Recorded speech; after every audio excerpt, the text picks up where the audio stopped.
It's July 3rd. What? You wasting that it's? Oh my God! Whoa! That's good. It's. Idle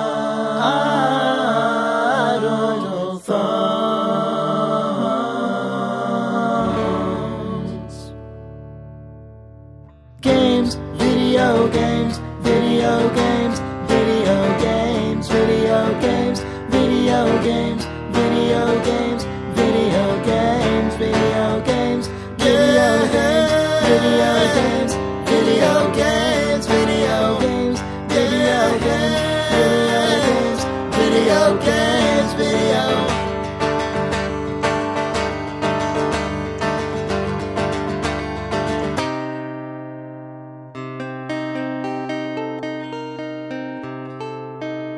Video games.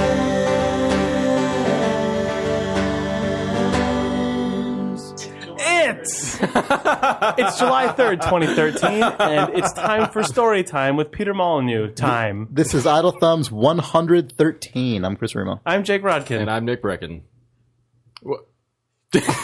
You are. It's true. That's who I am. I can't change it. And I'm Nick Breckon. This is what you got. What? I don't know. We are without Vanaman this week. No Vanaman. But he'll be back. Vanaman will return. Sans Van. He gets the, We are Sans the Van announcement this week. of so I heard that when I wasn't on the podcast, no one mentioned that I wasn't on the podcast, and then people were just waiting for me to speak, which is not inconceivable. I grant you. However, I'm very offended that I was not given that honor. Anyway, I just wanted to air my grievances before we started talking about video games. You're not Sean Vanaman. No, We're joined this week by special guest Nick Breckon filling in for Sean Vanaman. Sick burn. So we started off just before we recorded today. We did a stream of a game. Oh, maybe we could hold that and then talk about the game later because we wanted to talk about Peter Molyneux. oh yeah. Okay. Let's talk about Molyneux. Let's talk about Peter. Let's talk Peter. So it's Peter talk. Peter Molyneux is, as Jake... Well, no, you didn't even indicate. Peter Molyneux is a noted game designer. Yes. He's sort of a celebrity in the game design space. I thought you were just going to start reading his Wikipedia He's done a few page. things. Peter Molyneux is a British game designer. Best known for, I guess he's keynoting PAX. It's weird that we seem to be in a Molyneux renaissance right now. Like, I feel like... I don't know. Do you know what I mean? A Molyneux renaissance? We're at least in a Molyneux presence renaissance. We're in a Molyneux, the era of Molyneux. Well, right. That's true, actually. Jake, you're right. Because We're in Molyneux's... a Molyneux, Molyneux renaissance implies something grander, maybe. That We're in a Molyneux zeitgeist renaissance. That's true. That's definitely true. He is presiding over our existence. Yes. Yes. Much like a god would over man. Ah, like Godus. That kind of reminds me of a goddess. Oh, it reminds me how that guy is going to be able to troll people in Godus because he found the cube. Yeah. Does anyone understand what that actually means? No, I don't think they understand what it means. Yeah, I don't think anyone does. Wait, what are you talking about? The person who won Curiosity What's Inside the Cube. Oh, what it means. Also, they are now... I didn't know if you meant philosophically. What? I don't know. I just thought there was some deeper meaning to this. Does anyone know what Does that anyone means? know what that means? When a person wins a social game about a cube and then becomes a supreme being in a god game? Yeah. I mean, When there's we a know god what of gods Yeah, and goddess? does anyone understand what this means for Well, I mean, humanity? we know what it means, but what does it mean? Yeah.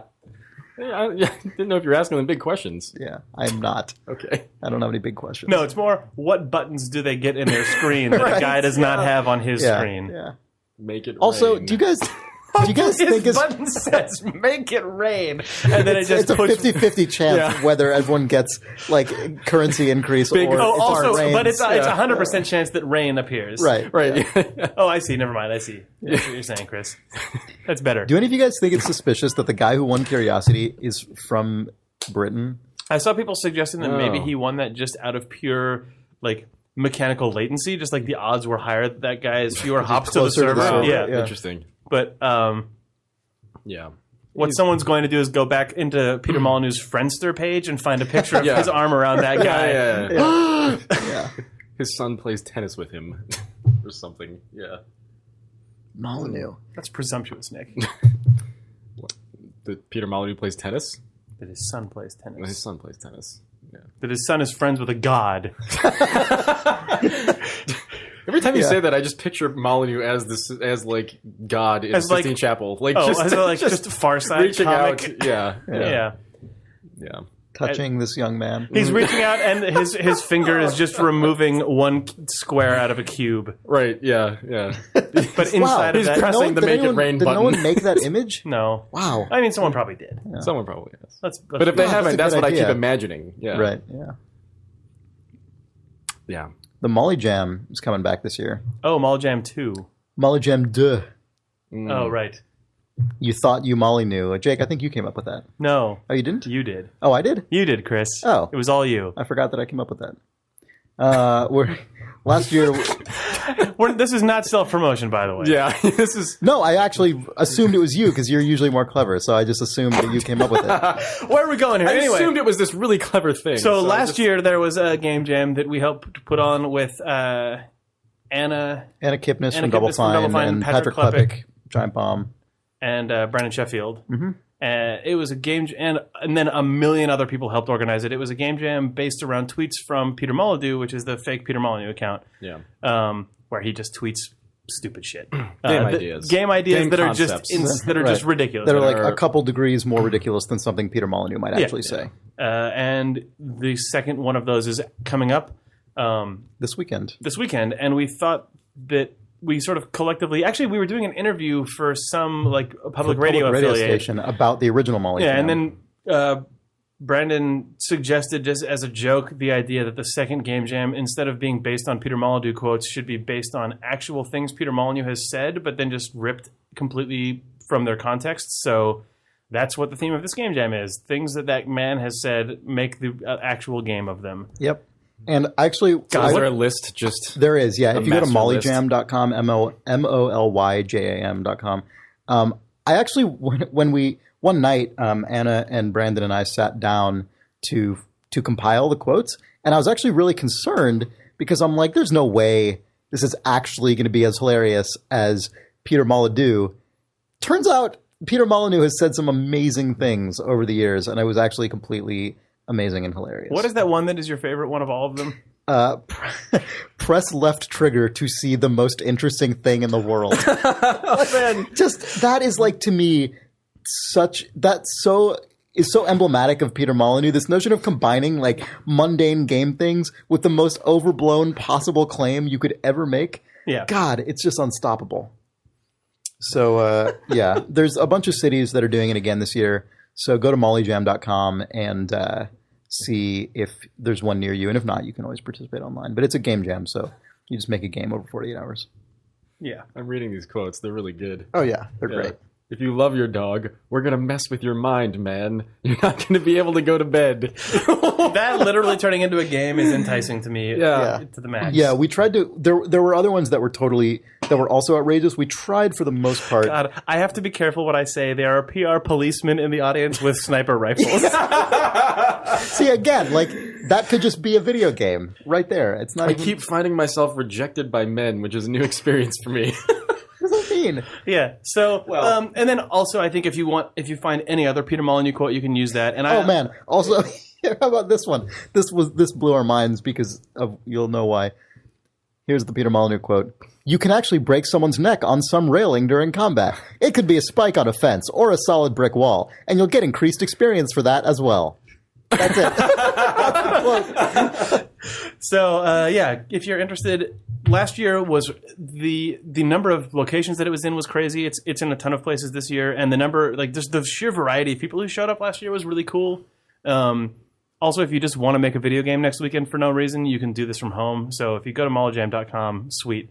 God, there's also some, like, these two are both just, if someone played these totally straight, you could have a really cool game. Like, I want you to think of the sword as a conductor's baton. As you're fighting, we'll be introducing different musical elements the more successful you are, and we'll be upping the tempo of the music the more abilities that you unlock. So you'll not only get more of a score, you'll get a cooler soundtrack. Peter Molyneux. That's just cool sounding. And then also, I wish I had some time machine and could go back 2 weeks. You live by your mistakes, for sure. Man, what? That's good. Yeah. So Then the very next God quote. damn it. The very next quote. Will the first female nudity give you a success, or will it turn off the audience? Peter Molyneux. So, whoever knows what's going on. yeah, hopefully Yeah. people make some games. Yeah. Yeah. Did you want to talk about story time? Oh, I just thought it was funny that Peter Molyneux was giving something called story time because that guy's entire demeanor is Oh, yeah. just... what if I told you? And then he just says some insane thing. Right. So hopefully, story time is just him reading a Dr. God, Seuss what book. if there's just a surprise swap and Right. he like goes into a little rotating magician's chamber, then the guy who writes the Peter Molyneux Twitter account walks out and then just immediately starts just telling you, Right. what if I told you? Or that just keeps happening. It's just a wall that just looks Oh like my it's God. a two-man play where just the stage rotates and it's just nonstop. Right. Like They lean on a little statue on a fireplace and it Right. spins around and then Peter Molyneux is there to continue the story. right. Molyjam, a one-act play. Yeah, that's what I want. Yeah, so Anyway, that probably Peter won't happen, Molyneux but- or Peter Molyneux's story time is at PAX Prime, but Molyneux, a one-act play, is keynoting the Idle Thumbs Con 2014. So get ready for that. yeah, It's not actually. it could be. I thought people thought, in case they mistook what I said for the truth. I mean, I kind of want to write that now. But yeah. Do it. Make a Twine game Oh yeah. for Okay. Molyjam. Sure. Do it. We did a stream. oh yeah, Oh, that yeah, we stream did a that I was talking stream. about. Oh, stream. Oh, Oh. Yeah, we streamed Rogue Prophecy, Rogue Keep going. Rogue Leader, Keep going. Rogue Spear, Try again. Rogue Warrior. Keep going. Rogue You're getting there. I think that's all the rogues I know. Origins. Rogue Origins, probably. Rogue Darkness. Right. Rogue Legacy. Rogue is the game. Legacy. Yeah. Rogue Oh, Legacy. that Legacy is originally Rogue named. Legacy. Yeah. Yeah. Well, you know what's funny about it is that it's actually a more meaningful name. Like that's what's crazy is that it's a game it's that a sounds like roguelike nothing. about legacy. About a legacy. Right, but really a legacy of your directly so. characters. Because I remember one time I was describing the game and I found myself actually using the word legacy completely unintentionally. And I'm like, oh, wow. You'd never say that in Yeah. most games that are called things like this. GoldenEye, Rogue Agent, Rogue Galaxy, Space Rogue. Space Rogue. Of course. How could we forget? Oh, also doing a search for Giant Bomb game name with Rogue. One of the Google suggestions is Giant Bomb, Rogue Warrior, IGN game, Big Bomb. Those are just related searches if you're Oh, I wondering. see. Big bomb. Big Yes. Bomb. So anyway, we all the people who say our podcast is nothing but us laughing at each other. for Welcome. an hour, Welcome good job. back. We've done it. Yeah. We decided to try something out. Nick had the suggestion. We decided to try playing a current video. Yeah, it was a strange idea that Nick had, but we thought maybe this just might work. Nick had the idea of actually immediately before doing the cast, all sitting down and playing the same game live on our Twitch channel, which is twitch.tv/idlethumbs. So we would have a sort of common frame of reference for at least one game, which we often don't anymore. Because we're terrible. Yeah. And it actually was a lot of fun. I don't think tons of people watched it because they didn't know it was happening or anything. Yeah. But the chat was really, like, people in the chat were super cool Yeah, they were and cool. interesting and funny. If you want to watch it, you can just go to twitch.tv/idlethumbs also. We're gonna put it up on the YouTube channel as well, probably. But we might do this more frequently. So I guess Monday or Tuesday nights are when we almost always record the podcast one of those days. So I don't know if Keep your eyes on our Twitch I channel don't know. every Monday or Tuesday 7:30 night, p.m. It's 7:30 weird. p.m. Pacific time. 8:15 p.m. Pacific. It would be nice if there were a way to actually schedule this and We should. have an expectation of a certain time. We probably should. We'll see. But see. we'll see how give it a goes. shot. Yeah. Yeah. We'll see how the next few weeks go. Yeah. But it was fun, and I had played a few hours of Rogue Legacy this weekend, so I haven't completed the game or anything, but at least I had a baseline level of experience. I don't know. Yeah. What did you guys think of it? Oh, actually, let me describe what this game is. Yeah, we should Because set it up. people who again. haven't seen the stream. Yeah, briefly. So it's a Or the Rogue Legacy simulator. Yes, it's a game that plays like a side-scrolling action game, like Castlevania or something, where you run around through a big castle. Unlike Castlevania, It's very randomly evocative generated, of like a roguelike. Castlevania plus like super ghouls and ghosts or something like that. Right? Yeah, exactly. And then you're a jumping, but chopping the castle guy. layout is randomly generated, and it's every time you die, the castle is randomly generated. But the thing that makes this game particularly interesting is that when you die, instead of starting over with the same character, you start over with a character who is the son or daughter of the character who just died, and you choose between several of that character's offspring. So before too long, you will already be on your 10th or 20th generation of this family tree. The way that loop works is really cool. Like you die and your guy dies in a way that kind of looks like a Zelda game where the little spotlight comes down and they die. Yeah. And then instead of it going back to the character selection screen, it just goes to the Rouge Legacy title screen and you press start. Right. But then the character selection screen scrolls one more to the right and you can choose which of your offspring you play as. And we were talking, Nick and I, Chris, we were talking on the stream about how it kind of looks like an arcade game, which it does evoke the like ghosts and goblins or ghouls and ghosts or whatever, whichever thing. 16-bit stuff.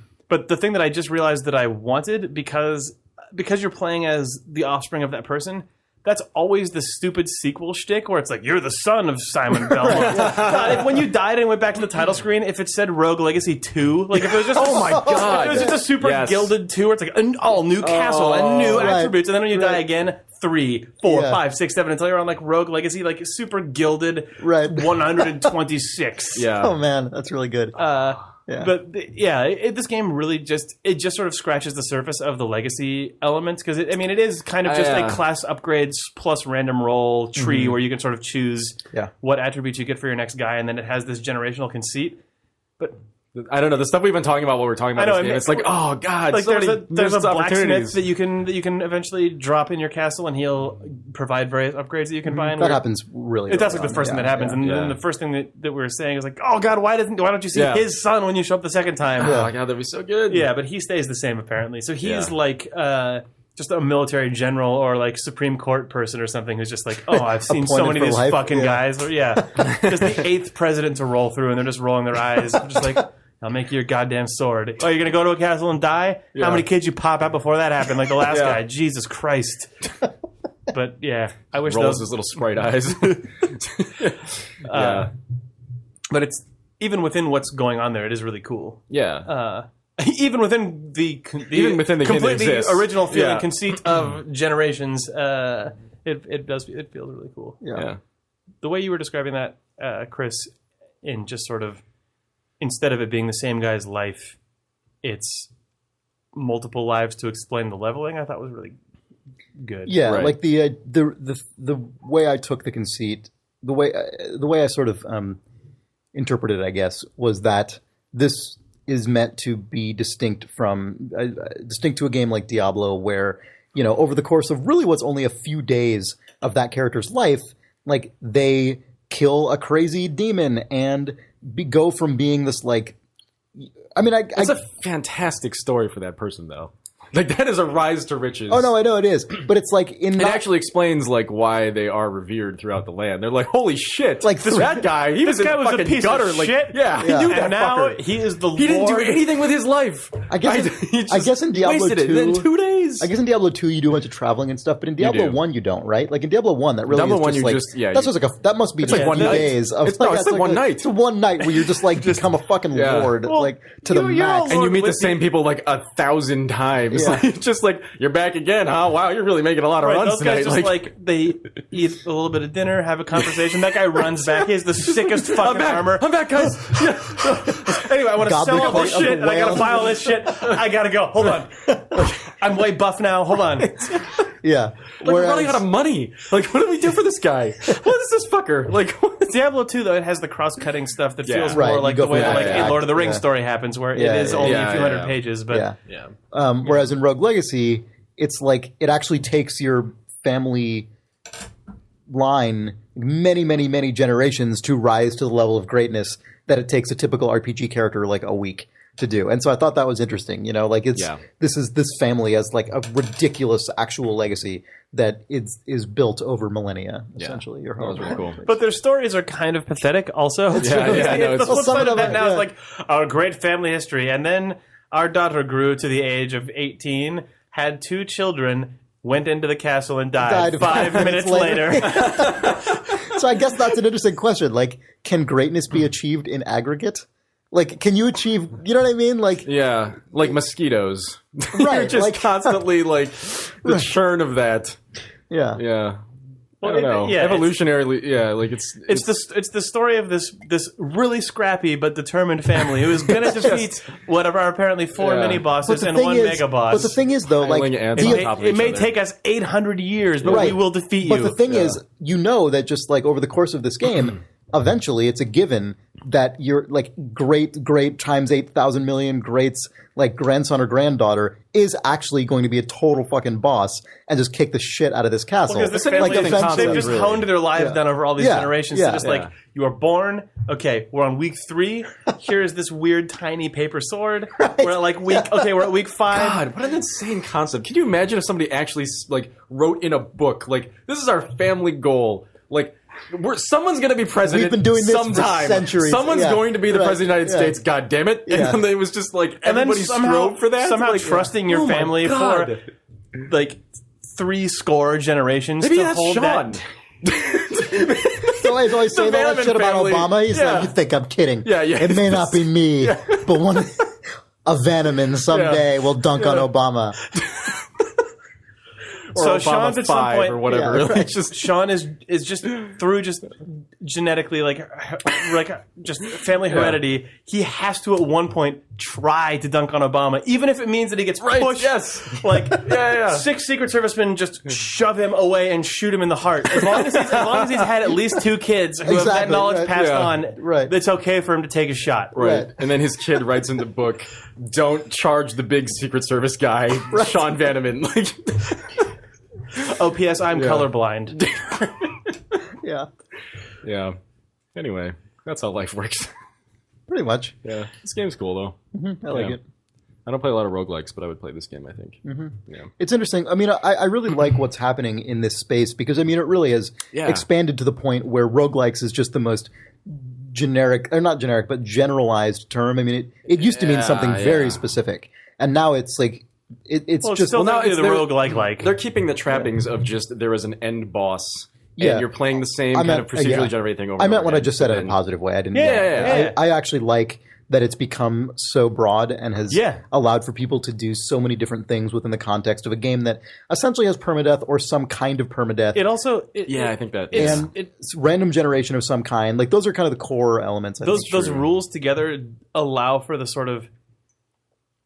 It puts a compelling reason to continue to play sort of arcade style games, I guess. Like a lot of the roguelikes do feel very much like they're from the branch of console legacy that actually came from arcade legacy. Yeah. But in a way that is super skill focused and also it just has super longevity and is not focused on life management and on like how, Also what's interesting is that's a genre of game that appeals to, I think, the kind of gamer most of the time who does not have a lot of tolerance for like nickel and dime microtransaction based fees, which is interesting that they derive from largely not I mean they come from Rogue, the original like PC game, so they don't really come from arcades, but I think a lot of people making games like this grew up on arcade games. Well, a lot of the rogue-like stuff, like the stuff that it feels like Spelunky was sort of the first thing that showed up in that specific vein, and that like it's weird. Spelunky is kind of the Mario-y Pitfall-y one, and then Binding of Isaac is kind of the Zelda-y one, and this one feels more like Castlevania and Ghosts and Goblins, but it's still all on that same... Yeah. In that same they share zone. some core traits that make them appealing for similar reasons, even though they're also very different. But the thing about these games that is kind of bonkers is if someone did just say you have 5 lives, pay 25 cents, it could probably actually sit in an arcade in the 80s and would just have fucking blown faces off. Yeah. But it's so nice that they don't. Oh, no. Right? Like, it's so nice that these games are not part of the current crop of games that is being subjected to that. Well, they also, the Super Meat Boy is not a roguelike, obviously. That game is a very specifically crafted puzzle game. But it's sharing the heavy skill-based sort of like obtaining acumen through repeat play and death just being a thing that just like, okay, you died, fine. Just keep playing forever. All that stuff is the best. One of the things I think is interesting about this could be a very tenuous connection. All those things are the best. That's my amazing analysis. Yeah. Sorry. I think these games actually, even though death is something to be just immediately forgotten to some degree, I think they actually treat death a lot more interestingly than most modern games do, where death is just like rewind a little bit to a checkpoint. And it's like actually 100% meaningless, where, while especially modern action games are like that. It's just like dying really means absolutely nothing. Like there's at all. And in this game, it's actually really interesting to die because it's the moment at which you make choices that are going to affect the rest of your line. It's the moment at which you have a character that has different traits and so on.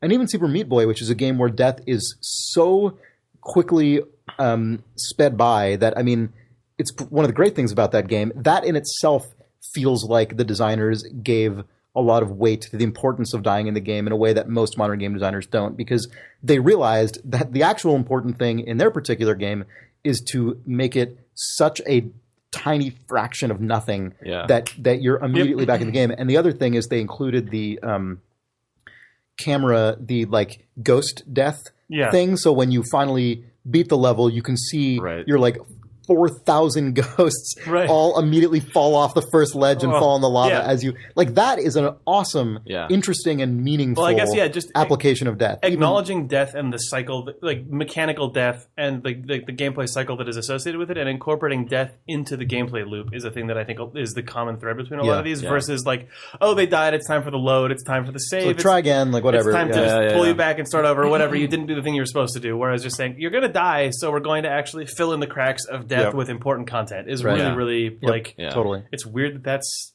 fresh feeling. Yeah, it's really It feels like this has been happening over the last like year or two as well. Like just in general, like just the treatment of death becoming a thing again, which is really cool. Like I don't know.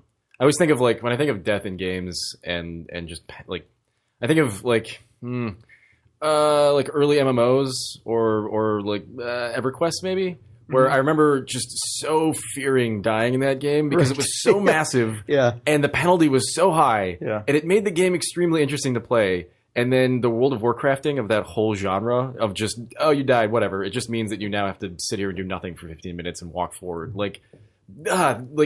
It's so good that people are realizing that that's maybe not the best thing. Yeah. Right. And it's also maybe not the best thing a lot of the times to do it like EverQuest does, right? Where it's just this like, no, I'm not saying that's perfect, but considering it and realizing that it's meaningful. Instead of steamrolling that whole thing and just saying, totally. Rogue Legacy actually trying to come up with Rogue Legacy has strikes a really, really strong balance between death moving you backwards while also moving you forwards. Right. Exactly. That's you a really die good way and you've wiped all the way back to the beginning of the thing, but because you died, you've now passed on your stuff to like death is also what triggers level up. Right. It's what triggers upgrade your guy. Like and then you go again. Like it's really tight, and that's not literally what any of the other games do, but just paying attention to what death means besides you're an idiot is really cool. Yeah, and they made some really interesting subtle design choices that make that even more meaningful, such as the way you have to forfeit all your gold immediately upon entering the castle, which means all the gold you earned in your previous run, you need to spend basically all of it or as much of it as you can.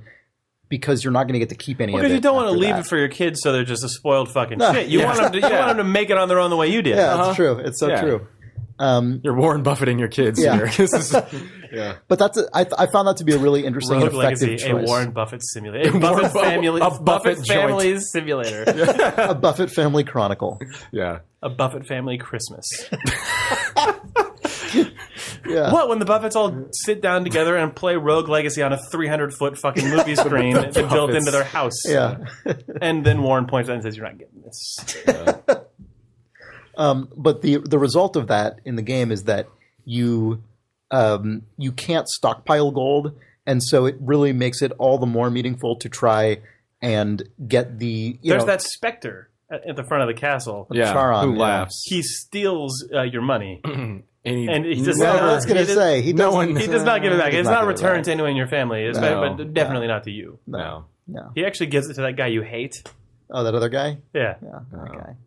It's too bad that guy also doesn't just get increasingly opulent, just fucking blinged out. He's just got lording it up by the by like generation 25, his robes are actually woven out of gold. Yeah, and he does have a diamond crusted dollar sign. Why didn't all these things happen in the game? Why isn't this game shit all over itself by all the things we suggested it does? Anyway, you were going to say something interesting about what it does. I was just going to say it makes a given run. It gives it a lot of importance. It makes it so it isn't just like, oh, whatever, die, try again. It actually means a lot to have a really good run where you earned a lot of gold. Right. Because certain high upgrade tiers cost a lot of money, more money than I usually make in a single run. And so when you have that big run, it means a lot. And it also means you can't just like have tunnel vision and dig and max out one particular skill tree really quickly, because the curve of cost rises so steeply that it's impractical to. You can't hoard your money. So it's cool. Yeah, just you die and every single thing resets except that you get a new character and they get your money. So it's sort of But then that also then resets the moment that you start your quest. Like Binding of Isaac doesn't have anything offset like that, but just sort of the decisions for which things you get to earn and keep versus the large majority of the things that just erase the moment that you die. In Binding of Isaac, you unlock other characters and stuff right over time. Whereas in this, it's in Binding of Isaac, you're starting over pretty much. Right. Yeah. But Same with FTL. But if you've played Binding of Isaac long enough, you get a little bit of.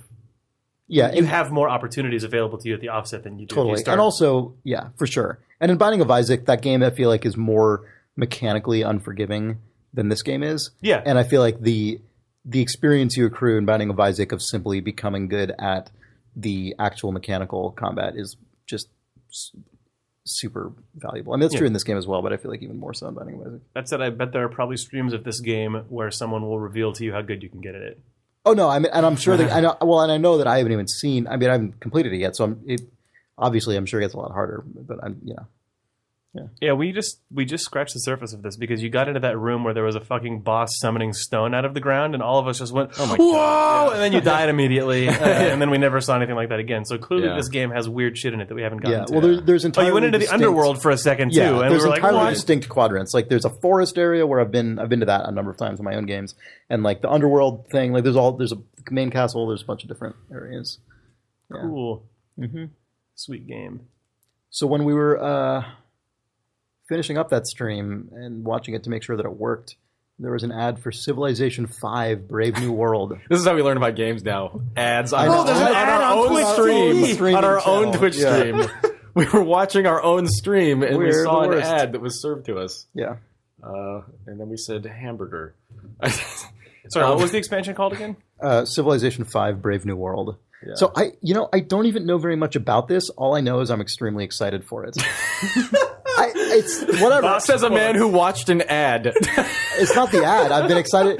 I don't know anything about this, but it looked cool. No, it's basically that bad. You want to know the actual thing? It was like I saw that there was a coming soon ad on Steam a couple of weeks ago or whatever, and I was like, oh, cool. Yeah. I'm really excited about this. And I've actually been. Well, I saw every time I load on Apollo. I saw a Saturn V rocket. A fucking spaceship. And I went, oh, what game is this? And then it said Civ 5, and I was like, oh, okay, cool. I'm gonna buy that. Well, whatever. Read your Kerbal save file. Yeah. I've basically, every time I've been logging into Steam, every time I've logged into Steam for the past couple months, I've basically checked the new releases to see if Civ 5 Brave New World is out yet, because I'm just like, oh, it's coming up soon. So what's the deal with the I don't even know. Let's find out. Okay. Wikipedia says... Prime podcast content. Yeah. But so you mean you went to this press event and you learned... Yeah, no. ... No, but what I learned Peter Molyneux, notable British game designer. But I mean, I guess what I was getting at before is that I just really liked Civ 5 so much that I'm just really excited about more Civ 5. I just thought it was a great game. Yeah. I know that it was controversial among some Civ fans, but as someone who's loved Civ since 1991... You guys both liked the Gods and Kings stuff, right? Or at least... I liked it a lot. I know you did. Yeah.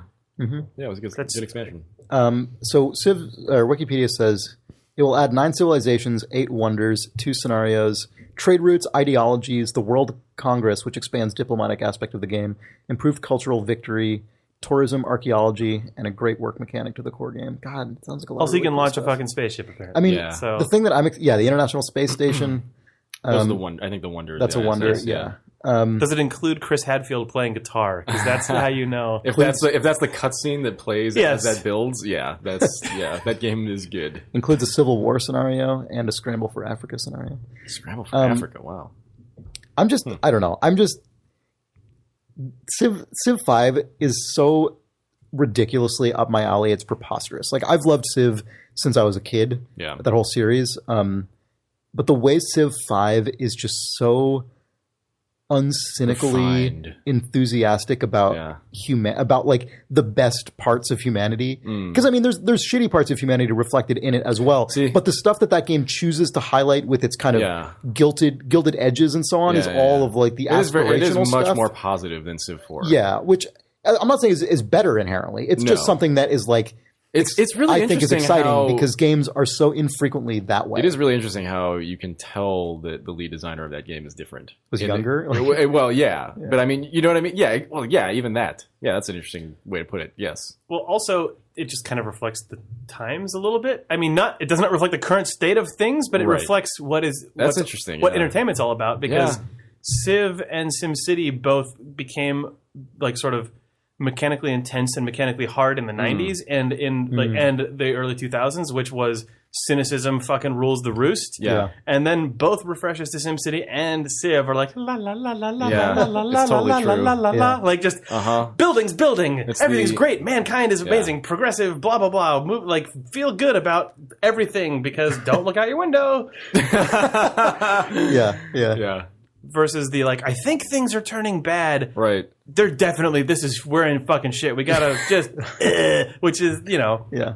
Yeah. I still kind of love Civ 4 for that. No, Civ 4 is amazing. I'm not actually trying to pass No, one I'm or not the other, saying but just I'm just commenting apropos of nothing. Yeah. of just and sort of life is different right now. Civ 4 it's a is really not interesting point. Civ 4 is not a game that I would tar with like the cynicism brush inherently. Like I would say modern, like a lot of modern big budget games just have a very dour kind of in my opinion, pointlessly cynical attitude that like I don't think necessarily says anything interesting. It's just kind of it's just kind all of the boxes for those games are for some reason still like, wearing like Matrix sunglasses, basically. Right, like the bro equivalent of that in a lot of cases, and I'm just like that. There's just a certain attitude that I just find really like tiresome. But I like that a game that actually had a decent budget behind it. Is not that. It's just nice. Not that it's the only game that fits that bill, but it's just they did it in a way that was so, I thought, well presented and beautiful. I just thought Civ 5 was just one of the most beautiful games I've ever played. All of the little fit and finish was just so strong. The UI was so gorgeous. Everything in it is just felt very aspirational, which doesn't mean to say that my worldview is actually that everything is rosy and wonderful, because anyone who knows me knows that's not the case. But I think if we're going to have so much entertainment that is so dour, I think it's totally valid and great to have other counterpoints to that in this medium that are just a lot more positive. You can still nuclear bomb cities in that game. Of course. No. But you can still do all the terrible things. You can wipe out other civilizations in that game. Yes, it's presented in a way that is... Right. Yeah. I feel like the sort of editorial voice of that game chooses to... Like, it feels like Firaxis put more of their personal efforts on the... Yeah. I mean, I just love that series is rich enough that you can talk about it in this way. It's so for cool. Sure. Yeah. It really is a great series. Yeah. This is a dumb thing to say after what you guys were just talking about, but I think it's really cool... This is a dumb thing to say. I think it's cool. No, okay. I imagine there is an audience who's been playing Civ games forever who takes it for granted that there are expansion packs for Civ 5 coming out, but I'm fucking happy that there are still just mega content drop style Civ 5 just boom, just like the fucking tome drops and just a huge chunk of content lands in your game, and it like huge content fixes, huge new content, all just like landing in a like. I know that there are a lot of upsides to the to iterative sort of active development style, but for a game like this, it just feels nice to look at this and just go, okay, I maybe haven't been playing Civ as aggressively as I did when the last expansion dropped or when the game dropped. Now it's but a good time to just... I'm going to just dive right back in. Yeah. Right, the interest graph goes and just like gets fully topped off by all this new stuff coming in. There's also some... Oh, I'm sorry, go ahead, Nick. No. I was just going to say there's something that... This is might be particular to me, and other people might not know what I'm talking about. But there's certain games, and Civ is one of them. And I would say like Total War games are another, where games that very self-consciously bite off enormous parts of human experience, even if they can only do it in an abstracted way. Civ obviously abstracted even more than Total War. Yeah. But regardless, they both take under their wing, like they both decide, like, we're going to try and wrestle with, through abstracted gameplay systems, really significant parts of human history and human experience. And like, you know, they're limited in focus. Like Total War is just about war. It's not about all the other parts of human experience. But within the context of war, it's quite wide spanning, much more so than most games. And so I think there's something when those games come out, they feel like events in a way that is more meaningful to me than like an event game, like another big blockbuster action game. And so I'm glad that for the most part, like, you know, I'm glad that Civ is that thing that I just described is not counterbalanced by like every week 4 more little $2.99 downloads that come out. Like which does happen to some degree with Total War. Total War, yeah. But it's still for the most part is like Napoleon felt like Napoleon was a very different thing than just like I thought Napoleon was really cool. Napoleon was really interesting. I'm really excited for Rome too. I thought Napoleon was way better than Empire. Yeah. You think so? Well, I just love that. I personally era. enjoyed it more. Yeah. In any case, what I was going to say is that I get my fix of cynical strategy now just out of Paradox at this point. Sure. Like if I need my like hardcores, oh god, I know nothing of this game, so. Oh no, just the publisher Paradox. I know nothing of this anything of this word which you're saying. Sorry, the guys that make Victoria and Hearts of Iron, and Europa Universalis. Okay. Which Europa 4 is coming out soon, and it looked really cool. Looks really good. They're finally putting a lot of money into the art. Looks really slick.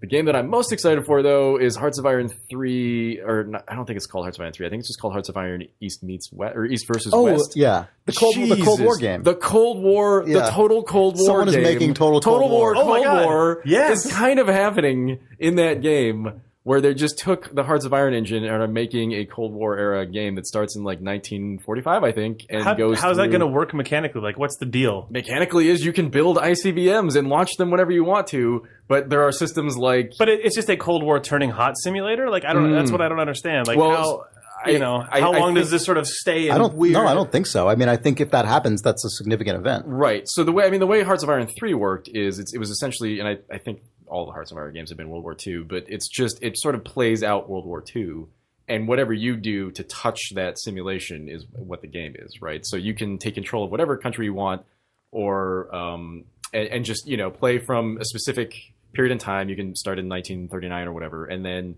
that's just your playthrough, and you're just changing things. And I suspect that's the same. I don't actually know, but I think that's probably what's going to happen here. Is you can play as I think you can play as like probably Venezuela for all it matters, and just do whatever, which is the way Hearts of Iron That's works. Usually how those games work. Yeah. But Wikipedia to your point, Jake, says the use of nuclear weapons is possible, but limited by a nation's state of emergency. Okay, right, which makes sense. These That's games, right. You have to escalate everything. These games are different from Civ in that they are much more specifically about a given era, and about like roughly the way things worked in that era, as opposed to just like there's far more specific to this conflict mechanical things, obviously. But one of the interesting things, like Nick said, you can just play as like other countries. You can. I mean, one of the interesting things about Hearts of Iron games and games like it is that you can play countries that are not generally seen as like the linchpins of these conflicts, but they still were there doing things. It's really fascinating. I mean, within the Cold War, you could play as Korea, you could play as Vietnam. Like that would be insane. Like just because there are diplomatic systems in these games, it's not just all about moving pieces around. So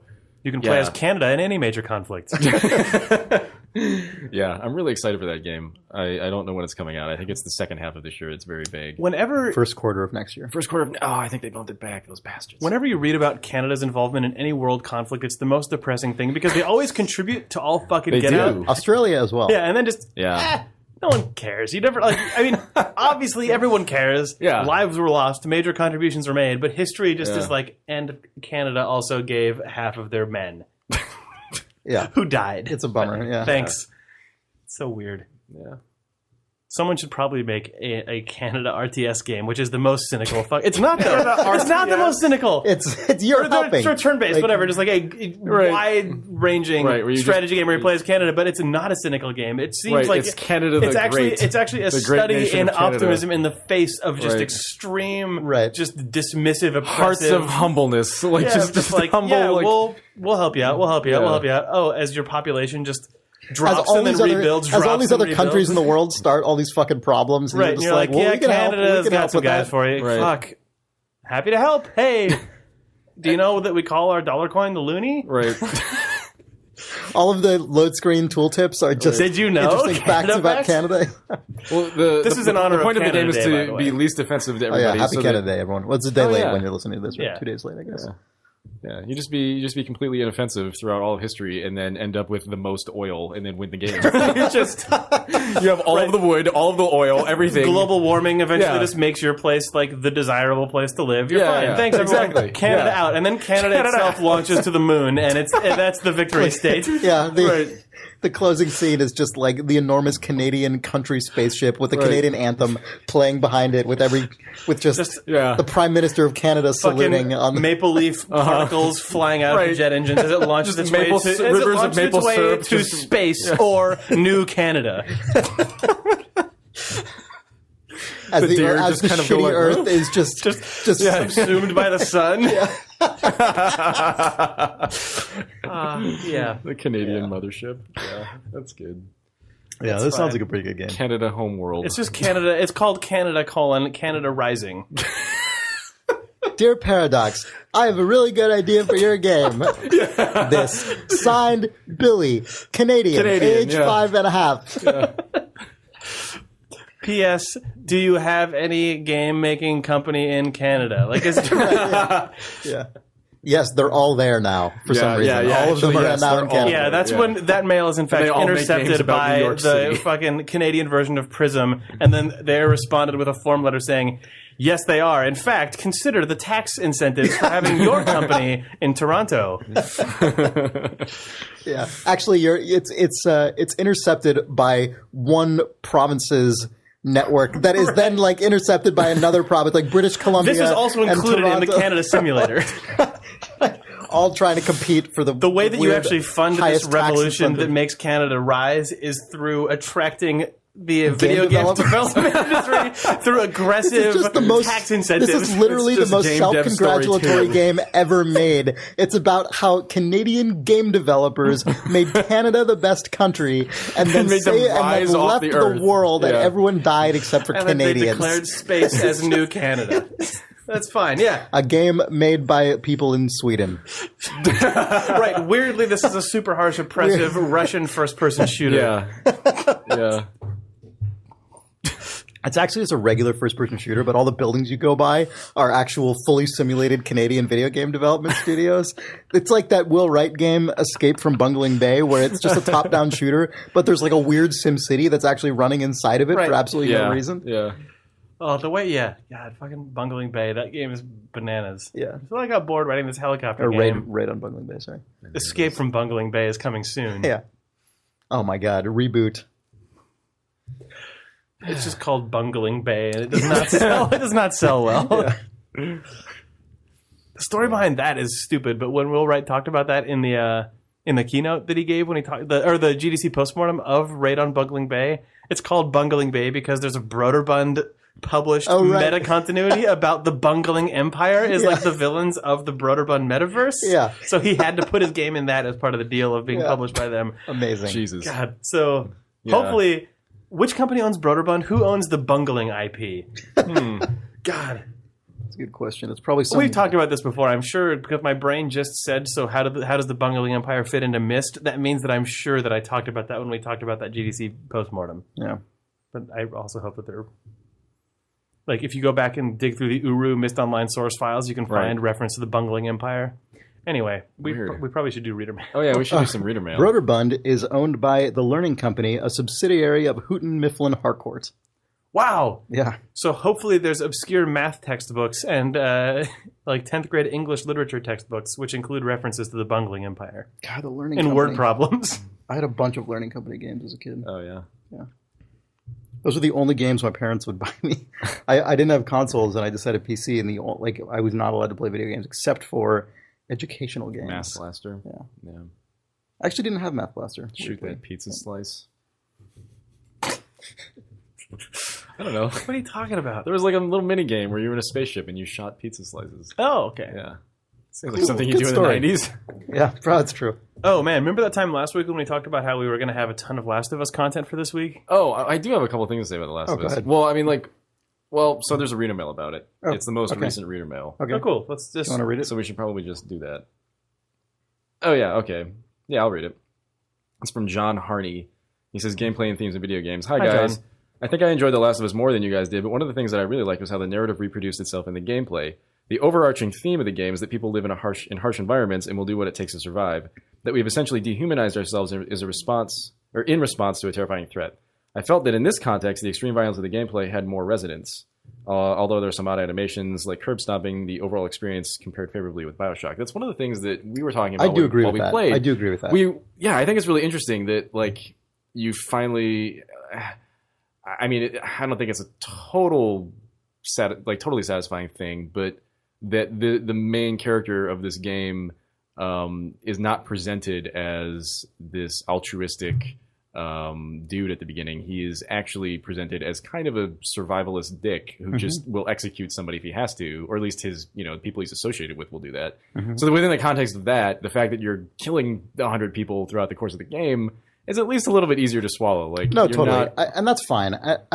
I still think it's a little... Oh yeah, no, I a don't think little it totally much, digs you out but, there, but like yeah. I think it actually does a better job with that. They start than from the most- starting agree. point of I saying agree. one of the things you'll do is kill people. Yeah. The character that you're occupying kills people. Right. Yeah. One of Which the things... is less dishonest than most games. I Sure, think. totally. Yeah. One of the things I gonna wanted to say say it's about this less game... Less it's definitely not that. One of the things I wanted to say this week about this game, I haven't played it a lot since last week because Nick and I were playing it together. Nick was out of town this weekend, and I didn't want to skip ahead. But one of the things I was just thinking about, because we did the podcast last week, and then their reactions to the things that we said about it and the things I said about it in particular. And a lot of people I think took issue with a lot of opinions I had, which is obviously totally fair. Because they were wrong. And it made me think about why I felt the way I did. Yeah. And I feel like part of it is like an aggregate kind of, it's like an aggregate opinion about games like this Right. that I have now that is not necessarily we had an intense reflective. conversation about this. Yeah, go ahead. Yeah. Well, I mean, just because we were just talking about because I was saying, I did feel like you kind of enjoyed this game. I did enjoy the game. Yeah, but I know what that feeling is too, though. Like I sympathize with that feeling because it's one of the things that I said when we were having that conversation. I don't know if it's weird to talk about this, but like the fact that we've played so many games is fairly unique to us. I think. I mean, there are people out there who play a lot of video games. Probably a lot obviously. of our readers play it as much or more as we do. Right, but we're like pushing 30 now. Like we've played a lot Some of of us video pushed games. 30 a couple years ago. Well, Yeah. sure. In any case, like, I don't know. I feel like we are uniquely saturated by this stuff. Yeah. And it is hard sometimes to pull ourselves out of that. But that said, I think there are fair criticisms within those feelings. I think so too. And part of it is that people said things to the effect of, well, it needs to be this long and it needs to have this much Right. repeated content because that conveys Makes it feel like a journey. the long journey and the Yeah. nature. A lot of people said it sort of conveys the monotony of what living in this world would actually be, which like those are both fair things, except that I feel not a like very monotonous it just game, but- it conveys them the same way that every other game conveys everything. You know what I mean? Yeah. It's like you kill a bunch of guys, Right. like you There's solve some no- very, very simple environmental puzzles, you lean a thing against a thing. Like none of those are all things that every other There's- game does yeah. too. Right. Those- So they don't uniquely inform my experience here in a way that other games it feels don't like they're most not of the time. they're not put there for the expressed and specific purpose of Yes. conveying monotony or conveying life through interactive means. It's more Right. just this is a space for traversal mechanic. I mean, Yeah. it's cool. I think it's really cool that for some people it is having the effect of actually feeling like Yeah, that's great. like that's what's going on. good. It's good that people are feeling that way, and I think that's a good like that. It's the reason I say it's good is not because I just think it's good for people to enjoy things generally, but specifically because if that's a thing that people are very like widely and publicly professing to enjoy about a game, that's probably a good feedback loop to have with Right. game development community because I think that's the opposite of what most AAA Right. People enjoying the feeling of experiencing a monotonous life as sort of sympathy, like sort of like sympathetic. I'm walking in their shoes. I'm like experiencing this life thing. That's cool. Yeah, Yeah. I agree. And It's a weird specific one for it, but it's cool to hear. That. yeah, I agree. I'll And keep talking. I don't think it worked as well for me as it did cool, for a bunch of other people. But I also don't want to downplay how well executed so much of this game is. Like, it's ridiculously well executed, like to an insane degree. And we haven't gotten to the winter part yet, which I guess is what everyone says. You got to keep playing till winter, like keep playing till winter. So we will. I mean, we're going to do that. We'll play more of it this week for sure. But I thought a lot. I've been thinking about this game a lot in the last week, even though I haven't played it much more in the last week. And it's been interesting because it's made me reflect on how much my own experience. This is true of everything in life. It's not just true of video games or this video game, but just, you know, I'm bringing a lot of my own experience when I talk about my reactions to this game. And it's one of the reasons I don't like scored reviews, and I don't even like most typically evaluative game reviews at all, because I don't think they're really a good way of actually describing someone's own experience. And I think they train people to expect every criticism to be from some shared default experience that is like how a very specific person who is usually like a 20-something white dude who's played a bunch of video games will feel about this video game. Like, that's kind of just the perspective. I mean, I'm a 20-something white dude, so I'm not saying that in a way that means fucking anything. I'm just saying, like, people I think reviews tend to come from a very specific perspective. And, like, I feel like in a lot of ways... Well, it's a homogenization that sort of occurs. Where everybody just kind of says, your game has to be this number of hours long, probably, otherwise it's going to get weird, and I'm going to say something about that. And it has to have these specific beats, or you know what I mean? And I feel like that happens in film, too, to some degree. It does. It definitely does. Like I was mentioning, like, I feel like superhero movies. It happens in all commercial art, for sure. It definitely it happens. Like, we know what we want from a Marvel movie at this point, and if it doesn't hit those specific beats, then I'm going to say something. But if they do, then it's fine. 3 stars out of 4. Yeah, it's the preconceived genre expectations. Which is usually just the multi hundreds of millions of dollar blockbusters, like that top ones where the people are like, I better like the main character. I better X, Y, Z, whatever. Yeah. And so for me, I guess it's just getting harder for me to look at something like The Last of Us and just get excited about the parts that it does better than all the other games like it, which are a lot of the parts. It's so I feel like a jerk every single time I bring this up because I recognize how good this game is. Yeah. And I do want to keep playing it, and I do think it's extremely well made. But you know, there's just so much stuff in it that's also just very similar to a million other things I've done a million times in a million games. And so that's why it's just hard for me to be unreservedly enthusiastic about it. Yeah. But God, it's obviously really good in a lot of ways. Yeah. You know, I don't know. I can think of a moment when we were playing it recently. That section where I was really enjoying the game. Like, I actually get a lot out of the combat, which I didn't expect because at this point there's some great combat. There are some really game. good moments, and you know, I was kind of in a groove, and then we got to this point where a tank just started to like follow us around and shoot at us. That was the most video gamey. It was the most video gamey thing where it was just a tank was chasing us for like 20 minutes. And doesn't a tank chase you in Uncharted 2 as well? Am I imagining that? Okay, sorry. Yeah.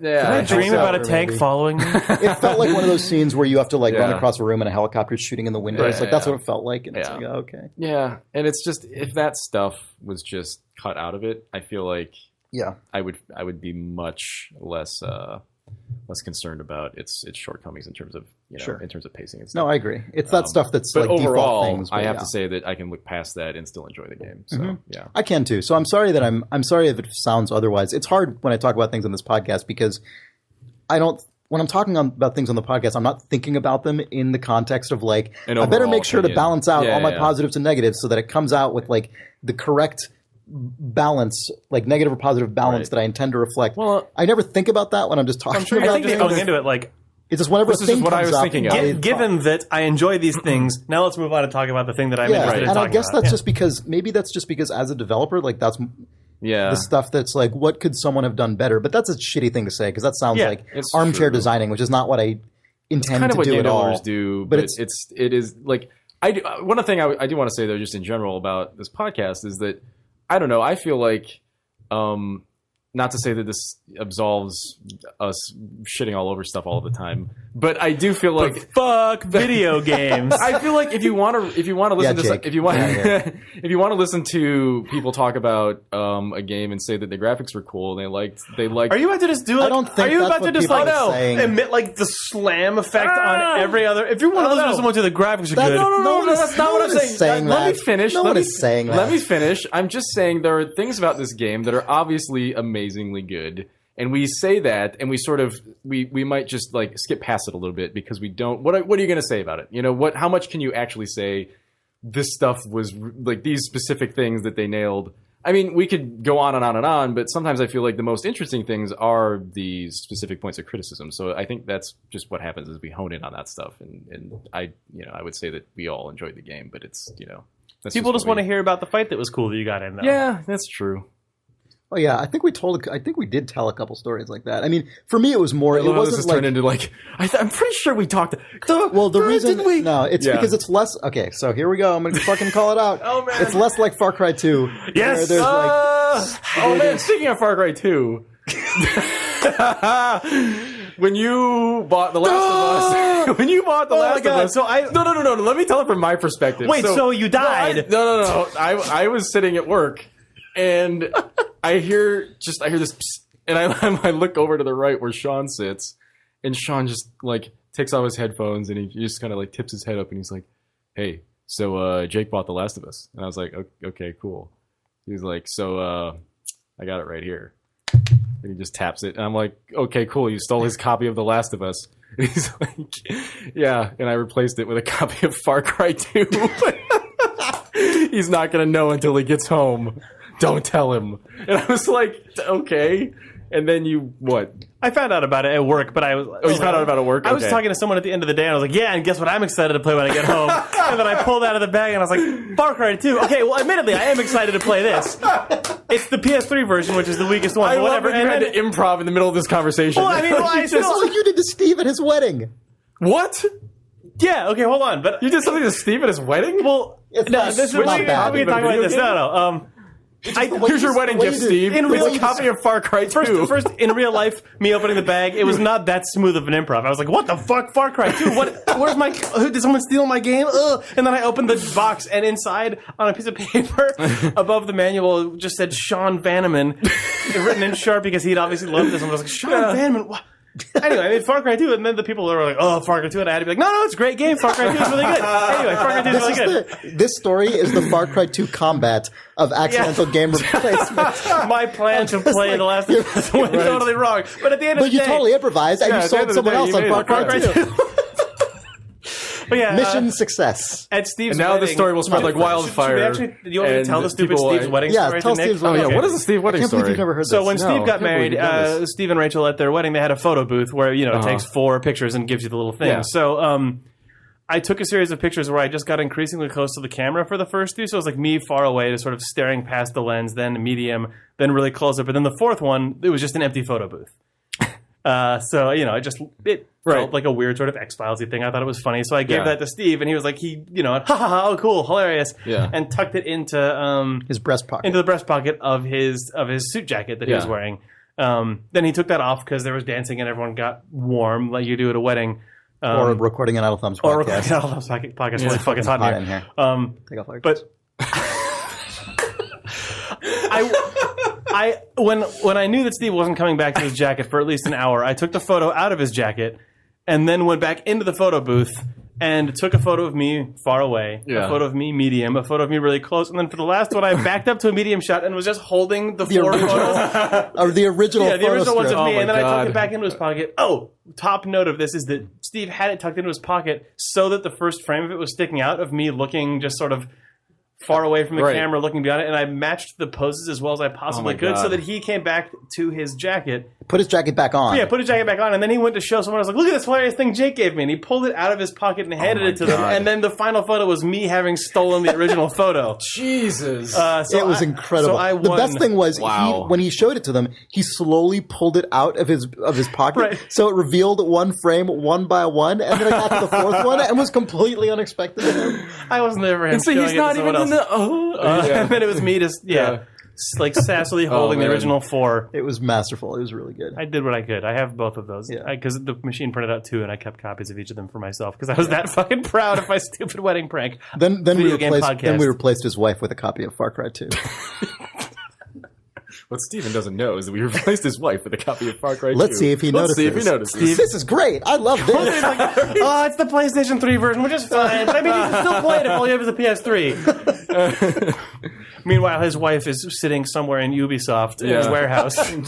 Weird. So anyway, I was going to say combat stories for me in The Last of Us aren't like that. It's more like just a particular pattern that I think is really cool, and that's kind of, I think, more what I was trying to describe last week, where you have there's a thing where you're kind of I always try to start every combat in The Last of Us by sneaking, because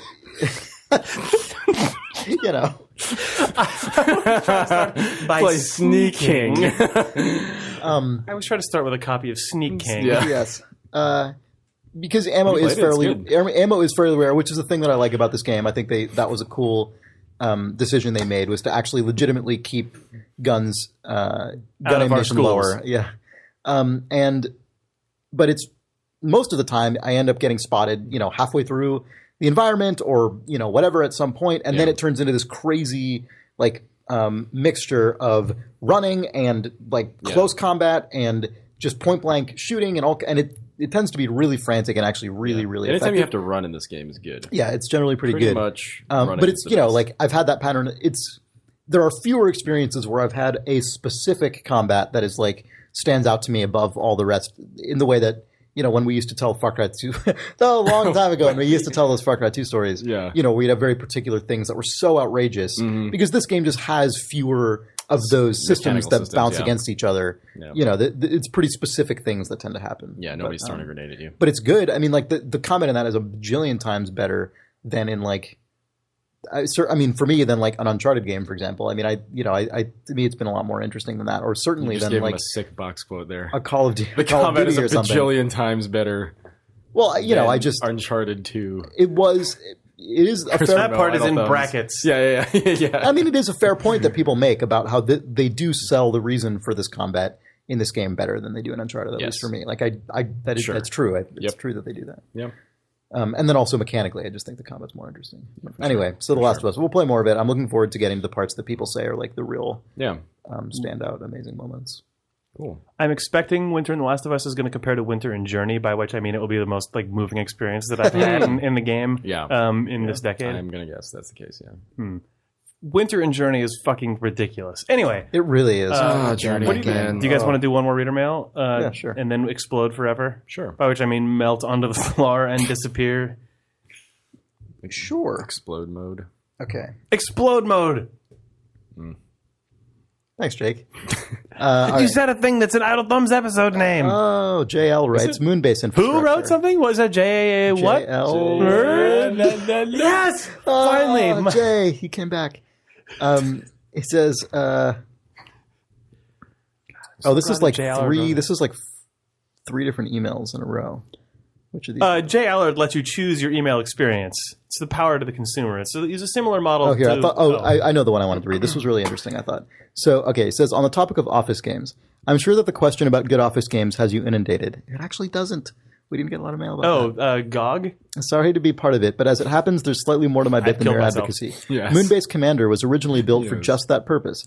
It was developed behind the scenes at literal baby game studio Humongous Games for the development staff's breaks and after-hours entertainment. Oh, crazy. After a couple years of development and playtesting, they pitched for permission to do a campaign and asset pass and sell it to the public. It sold nothing, and 10 years later, I'm never not rooting for it because it's the single most elegant multiplayer turn-based video game I've ever played, and one of 2 games ever to keep me up until dawn. Further information should you care. MBC is fundamentally... So the game is called Moonbase Commander. It's fundamentally a 3D artillery game in which you fire one of 18 different projectile types with different costs from a launcher each turn.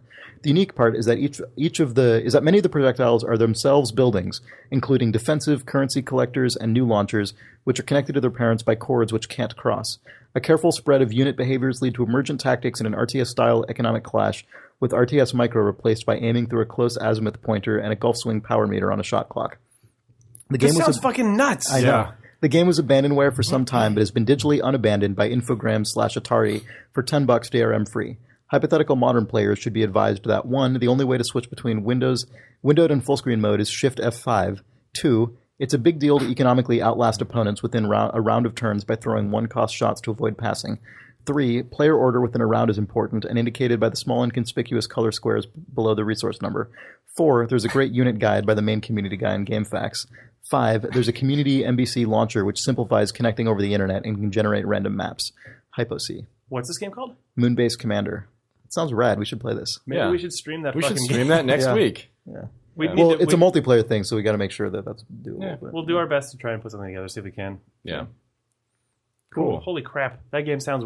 That game's, The- it sounds The pretty bonkers. units launching gotta talk another to Ron unit that Gilbert is about connected this. by cable Yeah. that cannot cross. That's pretty good. What?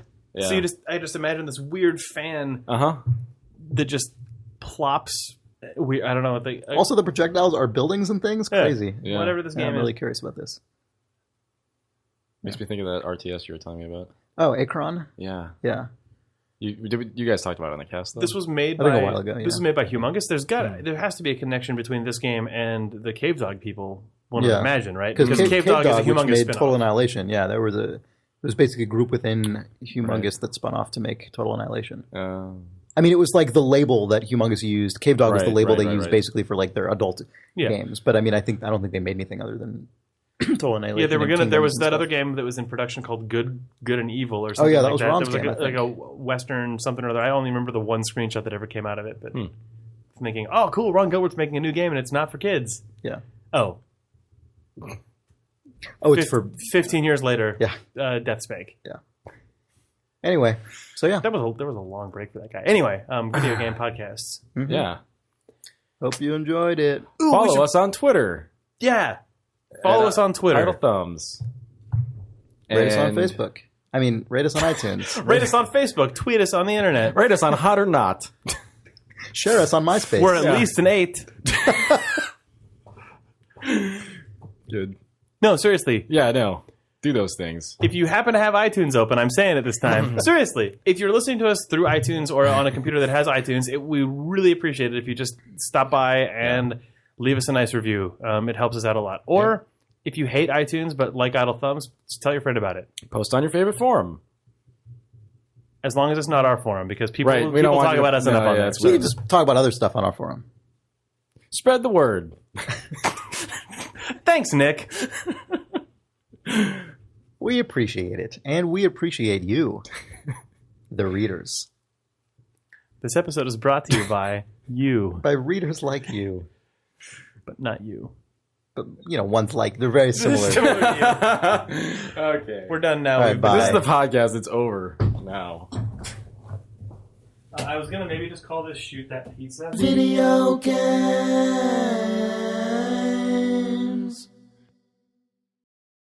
Next year, Idle Thumb Jam. That's the most horrible phrase anyone's ever said. That's why it's called Thumb Jam. Oh my god, Thumb Jam. That has to be a thing. Oh. And then the logo just needs to have unlicensed Toe Jam and Earl mascots. Oh, damn it. A shirt that says Thumb Jam and that says Jammin' on the back in that shitty font with little like swirls and checkerboards and stuff. Jammin'. Thumb Jam. But yeah, the logo is just a really off-angled idle thumb or thumbs up. Effective makes no sense. Yeah. Right, yeah. Thumb Jam. Ugh.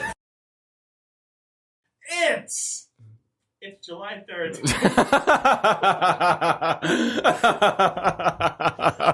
Oh.